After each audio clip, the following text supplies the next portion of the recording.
This week's big decision is which bill should I pay first each month?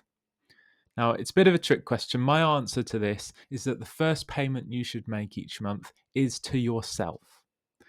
By this, I mean regular payments into savings or investments that happen automatically and go out of your bank account each month almost as soon as you get paid. Now, it needs to be a sensible amount that you know you can afford, and you obviously need to make sure you're doing something sensible with it. But this can be a really effective strategy and make a real difference, particularly over the long term. Welcome to week 6 of Big Decisions. Which bill should I pay first each month?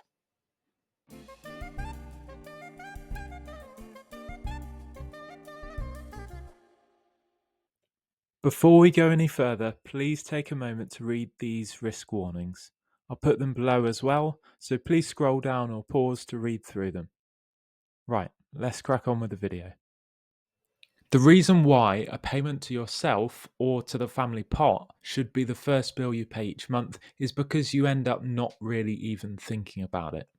It happens every month without fail, it doesn't take any effort at all, and it doesn't rely on your memory or your self discipline to actually make it happen.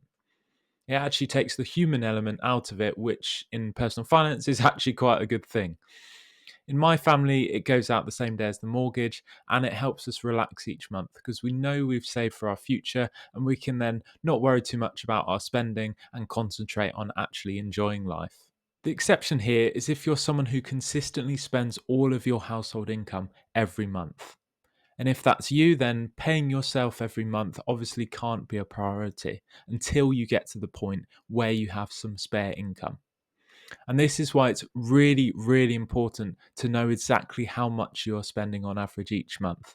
Not just on the regular bills like your gas, electric, water, etc. It's also about your regular kind of fun spending, whether that's holidays, takeaways, meals out, things like that. If you don't know that spend, you can't possibly decide how much you can save every month. And to be honest, this is why a lot of people don't bother. Even if you do know how much you're spending each month, how much you pay yourself and what you do with it completely depends on your situation. If you don't have much in terms of cash savings, it's probably a case of building those up first before you look at investing. If you have plenty of cash savings and have spare money each month that you don't think you'll need for the next few years, it might be a case of investing on a regular basis. And if you invest a consistent amount each month, you can benefit from something called pound cost averaging. And this is where, because you're buying at different points over time, you almost benefit from a smoothing of the peaks and troughs in the market. And for some people, it's a case of doing some saving and some investing on a regular basis. This is why it's important to have proper independent financial advice so that you know what you're doing is right for you. Even a small amount each month can make quite a difference. I'm going to show this using our example couple, Alex and Eliza, and the cash flow model that we've been building and updating for them over the past few weeks in our Big Decision series. So this graph shows their money in versus money out, with the colored bars being forecasted income each year and the black line being their forecasted total spending each year. Currently, they've got plenty in cash savings, and the coloured bar is above the black line, so they can afford to put some money away each month towards their future. This graph shows their forecasted assets over time, that's not including their property, and this is from their current age of 37 through retirement, which is now 62 after last week, all the way up until age 100. And this shows a forecasted savings at retirement of just under 950,000.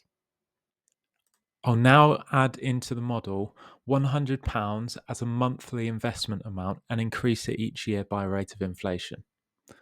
This is what the model looks like.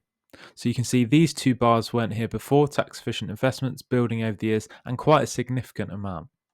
And the savings at retirement forecast is just shy of £1 million in today's terms. So that's about 50,000 more than the previous forecast. They're not earning any more, they're not spending any less. It's just instead of building up that cash within the current account, they're investing each month. So, what does that mean for Alex and Eliza? Well, this week we're going to add in a big birthday trip every 10 years. So for their 40th birthday, their 50th, and their 60th. So we're going to spend £20,000 and adjust that by inflation for each of those big birthdays. Let's add that into the model. And they've still got a bit left over compared to the previous setup. So thanks to that £100 each every month, increasing each year. Hopefully that's been a useful example and shows that it doesn't need to be a massive amount to make a big difference. Thank you very much for watching this week's Big Decisions video.